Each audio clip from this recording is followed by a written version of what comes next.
Eu tenho uma rotina de estudos, de atualização médica, teórica, enfim, que hoje também serve para atualizar soft skills também, né? Eu utilizo para outros tipos de estudo. Mas eu tenho uma rotina de estudo desde que eu me conheço por gente. Então, estudar sempre fez parte do meu dia a dia.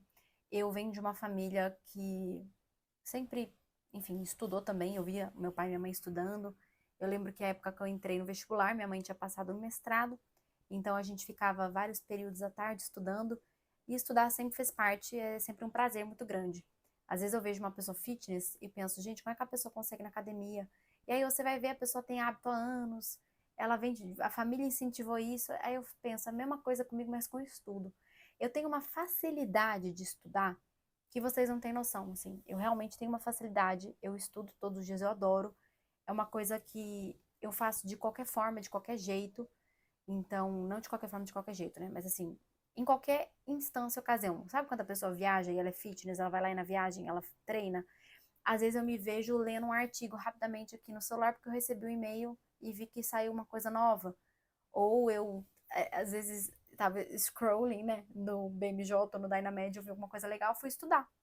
Então, eu tenho esse hábito. Como que eu noto que é uma forma de estudo que ele é muito eficiente na minha rotina, que hoje me consome menos tempo e eu consigo direcionar os meus estudos para o que eu preciso. Então, antes eu tinha um caderno, literalmente um caderno, hoje eu não tenho mais um caderno, sou uma pessoa high-tech, mas eu anotava. Então, supondo que isso eu estava na graduação já. Eu atendi Luísa, que estava com dor de garganta. Antes eu anotava tudo. Luísa, 23, dor de garganta, amoxicilina.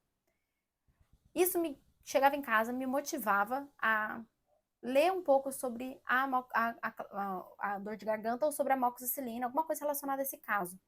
Então, aquele caso me servia como um gatilho para eu aprender alguma coisa. E com o passar do tempo, os casos foram ficando mais difíceis. Eu comecei a ter dúvidas mais pontuais. Então, eu colocava Luísa, 36 anos, infecção trato urinário refratário ou infecção trato urinário recorrente. Então, eu já sabia que eu tinha que pesquisar infecção trato urinário recorrente, porque eu já sabia infecção trato urinário sem ser recorrente. A ou colocava alguma condição a mais, diabética, toma dapaglifosina, tá tendo queixas urinárias, enfim.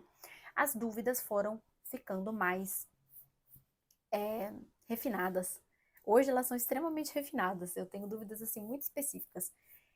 A última que eu tive foi tratamento de compulsão alimentar com sem ser com antidepressivo com Venvance. Então eu estava estudando sobre isso porque eu tive um caso de uma paciente que me procurou, estava em tratamento de compulsão alimentar e ela já tomava os antidepressivos, ela não tinha melhorado. Aí eu fui ver no Dynamed que a primeira opção, e fui ver em outras bases de literatura que uma das primeiras opções é esse tipo de medicação, e que tem sim como o profissional da primary care, né, prescrever esse tipo de medicação. Ainda não prescrevi, confesso, mas eu estudei isso. Então foi um caso que me motivou a procurar estudos científicos sobre o tema, e não satisfeita, porque procurar o assunto, a evidência científica não me tranquilizou, eu fui falar com duas colegas que trabalham também com isso para saber da experiência delas com a utilização dessa medicação nesse transtorno. Então, como que eu estudo, né? Eu tenho gatilhos diários que são algo que eu preciso reforçar no meu conhecimento.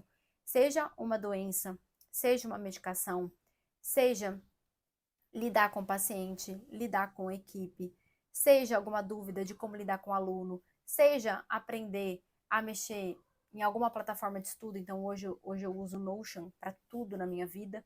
Então, eu anoto o caso Notion, eu vou deixar aqui um link para vocês, mas assim, eu estudo, coloco lá, eu tenho uma aba de estudos, eu não vou abrir porque eu vou estar ferindo muito LGPD se eu fizer isso, porque eu boto o nome das pessoas, porque eu preciso saber relembrar na hora que elas se tornam. Então, tem muitas informações sensíveis. Pode não ser o nome da pessoa, mas, enfim, tem informações sensíveis. Então, eu coloco lá, Maitê, lesão de pele com borda irregular, fotografo, boto, né, procuro, tento ver diagnóstico diferencial, depois tento discutir com alguém, de uma certa forma. Então, isso é o que eu faço para estar me atualizando no meu conteúdo. E também, gente, eu sou uma compradora massiva de cursos, infelizmente, eu preciso melhorar isso. Meu cartão só tem parcela de curso, mas a maioria dos cursos são de habilidades não relacionadas à parte técnica da medicina. Porque eu acho que a parte técnica, eu sou muito desconfiada. Então, eu gosto muito de olhar Dynamed, BMJ, UpToDate, Para quem não sabe o que é isso, são bases de informação médica super seguras que já são revisadas e são atualizadas com frequência. Então, para quem sabe ler inglês, inclusive eu desenvolvi muito minhas habilidades de leitura em inglês vendo essas bases de dados. Então, para mim é muito bom, me atualizo muito por lá e sempre estou anotando, né? Não é diariamente, obviamente não é diariamente que me surgem esses gatilhos, mas eu sempre estou estudando alguma coisa. E, gente, para quem não sei se eu já contei isso para vocês, mas eu não precisei fazer cursinho para residência médica. Mas aí as pessoas pensam, ah, mas você prestou medicina de família. Sim, mas eu tinha nota muito alta, tá? Eu podia ter passado em outros cursos. Como que eu fiz?